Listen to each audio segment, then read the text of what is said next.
Hey and welcome to Neverwinter with Aragon. So in this video I'd like to go ahead and see if you can get a fresh 20,000 item level character, a character you have purely built up to try and get into your random queues to get all this rough astral diamonds so you can get that 100k every day. So to get into the epic dungeon queue you need 20,000 item level. So I'm currently on my free to play character, my character which I have grinded out entirely free to play just using the astral diamonds I've earned on this character to purchase anything that I've needed. I have a whole series on it of how I've built him up to this far. Now looking on my character sheet, I'm here on the live server and these are my statistics. Now I'm going to go ahead and directly copy this character over to the previous server and we'll be able to see it with all the new combat changes. And my current item level here is nearly 21,000. And that's pretty much it with these stats, this companion gear running with an augment. And my other companions available to me are these ones right here. So we'll go ahead and we'll switch over to the preview server. So here I am on the preview server. Looking at my character sheet here, my item level has been bumped up a little bit there, up to 25,000. And here are my stats now with these current percentages and ratings. Now will this be enough to go ahead and unlock new Sharandar, the campaign which they go ahead and they state to be recommended item level of 40,000? I'm there nearly 15,000 lower item level mark. Well, we shall find out. Initially, I'm going to go ahead and try with my DPS build just to make sure that I can actually deal a decent amount of damage and potentially kill the mobs I'm fighting. And looking at my stats here, perhaps we need to make a few adjustments. You can see pretty much all of them are red there. I'm actually wondering why this is and not on my other build. But I'll think we'll run with this how it is. Perhaps we need some consumables. Do we have any? Doesn't look like it. So we'll run in with directly what we have. I figured out the problem there. My item level has dropped down 5,000 there just by switching between loadouts. Not sure what's going on there. Perhaps the actual DPS power gun doesn't gain the flat 5,000 extra at base. Anyway, we'll just run with what we are. If need be, I might invite myself to a guild and we'll get some more item level with those boons. But first we need to go pick up that initial starting quest. Don't believe I showed in the free to play series yet, but yes, I did manage to obtain this broom from the Halloween event. So we pick up that first quest and we can go ahead and teleport to that first zone there. Here we go, the Fey Crossing. And first we gotta go ahead and investigate this staff here when it lets me. There we go. And now we need to get those gemstones. So we just purely have to kill these bunch of mobs here. I'm probably gotta watch out for how badly they hurt. However, seems to be something odd there. I have the wrong powers slotted. I believe it must have defaulted them or something. So I think I will just reset this real quick. We need to switch over to our tremor and also our onslaught. Okay, we're still not dead, so we'll just continue tanking them. Eat a healing potion there. They very nicely give us a whole lot of HP. And now we can actually use our damage powers properly, getting that extra damage stack buffed up from having our actual AoE abilities and our heavy slash.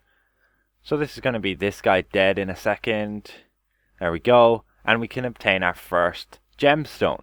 Overall, it's pretty easily done. You don't need to have an endgame build whatsoever. We just have to get through 3 more of those gemstones, I believe, and head through that gateway. We just gotta beat up these root guys.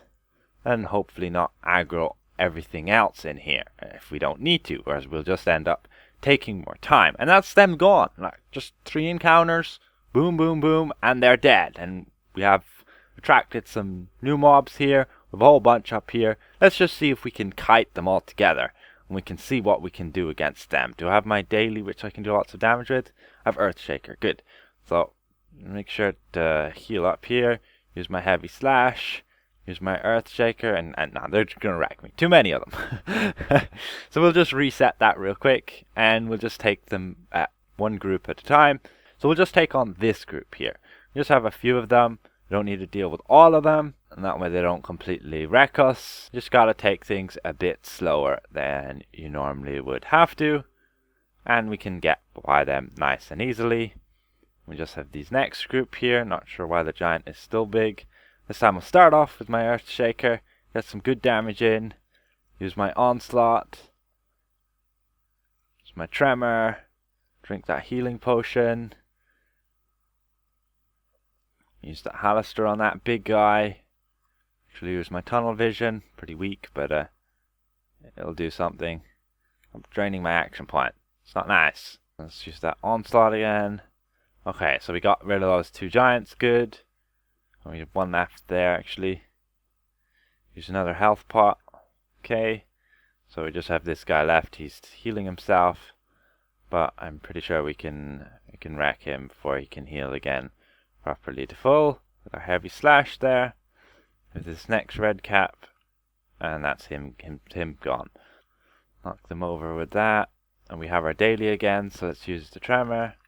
Boom. Okay.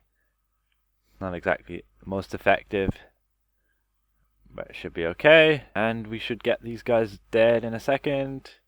That's them gone, and just one pesky red cap sitting at the back there. That's all them dead, and we can head through the gate. Now, overall, this seems to be going pretty well. We did get a few deaths there since we've YOLO'd into a whole bunch of them, but with a bit more caution, it's all doable. Can pack a punch if you're not aware. Trying to make sure they don't have combat advantage against you. That way they don't deal that extra damage, and therefore you'll have a bit more survivability. And again, I have to stress, this build is literally fresh build with barely anything on it, and completely free to play after playing about a month of Neverwinter. You could do it absolutely in less time. Still running with all those rank 8 enchantments you get for free when you first start out at level 70 and do Undermountain. And the gear I managed to obtain through those treasure maps, most of it anyway, and the rings there from fighting Mog and Gary in Avernus. And as for my set there, I'm using that Halaster set there, literally just to give me that extra HP and whatnot. Okay, well, I believe we can just, we do have to kill this guy, do we? Yeah, okay, we do. Did we not get that gemstone? I swear we did. Anyway, let's just, I guess, kill these guys as well. Let's not die to them, eat a potion there. These potions healing that much is like awesome. You just don't need stones of health anymore. It's just not needed. And having a guild with the boon to buff those up even more makes it so that they pretty much heal you to full very easily. Ideally also, instead of running an augment, I could now very viably run with the actual damage companion. Like I could run my Abyssal Chicken just to help out a little bit, give me combat advantage. However, actually, yeah, that's a good point. I can run with him because I don't have to level him up anymore. I was thinking I had to go ahead and use XP to get him to max rank there. But yeah, on Epic Rarity, he can still do a decent amount. He gives me still my stats. Augment barely give any more stats than anything else. And the chicken also has the ability to now AoE, and look, he stuns those dudes so they can't hurt me. Yeah, that chicken's mighty helpful. And he can give me combat advantage. I should have figured this out sooner. But yeah, anyway, we're nearly there. Just have to proceed on, and I believe we have to beat up this boss herself there. The Gemstone Guardian. Yeah, we stole all 4 of your gemstones. I'm sorry, milady. And now we'll just have to beat you up. There's a bunch of mobs here, so we'll just stay in AoE. Use that Earth Shaker. Daily, there we go. Now my Tremor. And now my Onslaught. There we go. That's her dead. And we just gotta finish off these mobs. And that's game gone. And we can head through the gateway and head on through the Fey Crossing. This time we should be able to just avoid all of these frog creatures. Just keep on going. It might knock me off if I'm not careful like that. Perhaps we can just keep running. Maybe it's not a good idea because I think they don't get leashed. So we'll just kill them before we get to the end boss. Otherwise we might have trouble against all of them. We've already grouped up quite a bunch here. But we should be fine. Especially with that Abyssal Chicken. I should have figured that out earlier. Yeah, this is damn helpful. Because with its swarm ability, it basically stuns you like the actual chicken enemies that you'd fight in Avernus. There we go, we can proceed on. That was that big group of mobs. And we just continue on. Again, you just gotta take things a bit slower than you would on a endgame character. The power difference is only basically based on my base damage that I have on my paladin when I did it, compared to what base damage I have here, which is only 4,800. Actually, I believe we are getting scaled up. Yeah, we're getting scaled up to 40,000. That is really cool, actually. We're getting scaled up, so our damage output is actually scaled up for what it should be. Oh, this pesky guy up there. We can get you. Bit of parkour, huh? Oh, I don't think I can get... Oh, there we go. I can get up there. Let's just finish him off. Goodbye. Okay, so that is wonderful to note. We are getting scaled up in this. So that means newer players can absolutely go ahead and do this. Might be a bit more challenging because you will be a bit more squishier than if you are in an end game. Like my hit points, there are 470k there, which is actually not an unreasonable amount. I believe I'm at 500k, but that was on my actual tank build. I wonder what I'm on my DPS build. We'll check real quick. So over here on my actual live server here, on my DPS build, I'm there at nearly 400k HP. So yeah, our hit points are also getting scaled up there, which is wonderful, along with our base damage, meaning we can do a whole lot more damage. And because of these stats are all dependent, these ratings here, the totals, they're all dependent on my item level. So when my item level, when my caps are 25,000 because of my maximum item level, that's how it works. So then these percentages don't get adjusted. So we got our final boss here.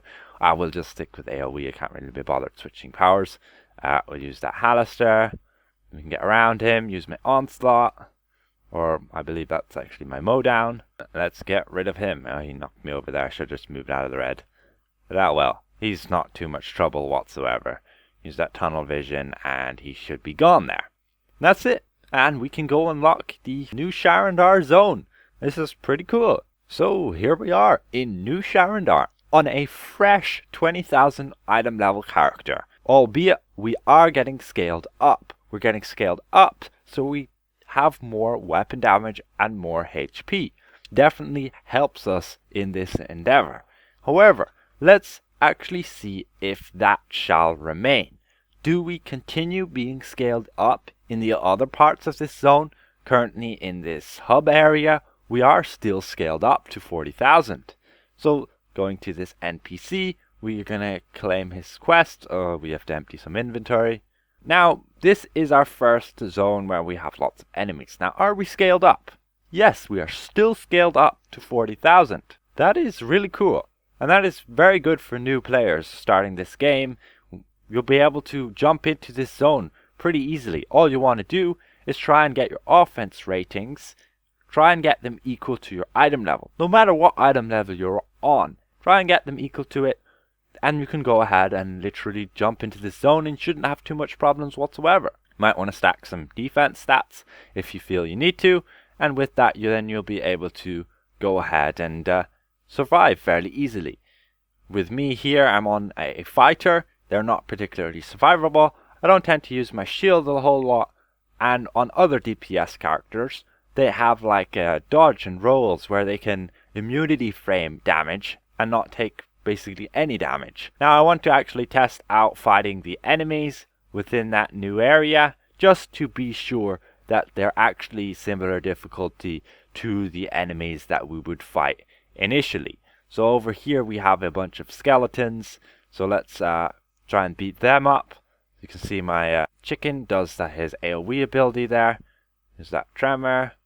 Jump over here. Let's use my onslaught here. We have some will-o'-the-wisps as well. Who decided to join the fight. Let's use the health pot there. Will-o'-the-wisps are a bit nasty. Overall, it seems grand. These guys are a bit annoying because they keep moving. I'm not exactly... I should have my shield up here to get that extra bonus damage. I'm still getting used to actually using this character. You will-o'-the-wisps are so annoying. Get out of here. Goodbye. That be that the end of you, and that archer just sit back there and snipe me all day, yeah? But I'll get rid of you with my Mowdown. Goodbye. These guys are still beatable. You can still pretty much go and kick their asses, even with just being scaled up. And that's really cool. Without being scaled up, we wouldn't have the base damage that we would. And without having the base damage, we deal next to no damage to these guys and take a whole lot longer to kill them, and it'd be a lot more challenging. That is going to conclude this video. It is very possible that you can go ahead and you can get into the newest zone, New Sharandar, with a very fresh character. There's literally not much you really need to do. You're going to get scaled up to 40,000. And with that, you'll get your base damage increased, your hit points increased, and along with that, you'll also have your ratings at a decent place because they're literally just based on your own item level. So, hopefully this was at least somewhat insightful and enjoyable to watch. And if I presented this well, consider leaving the video a like. And if you're new around here, consider subscribing. I won't see you guys around. Goodbye for now.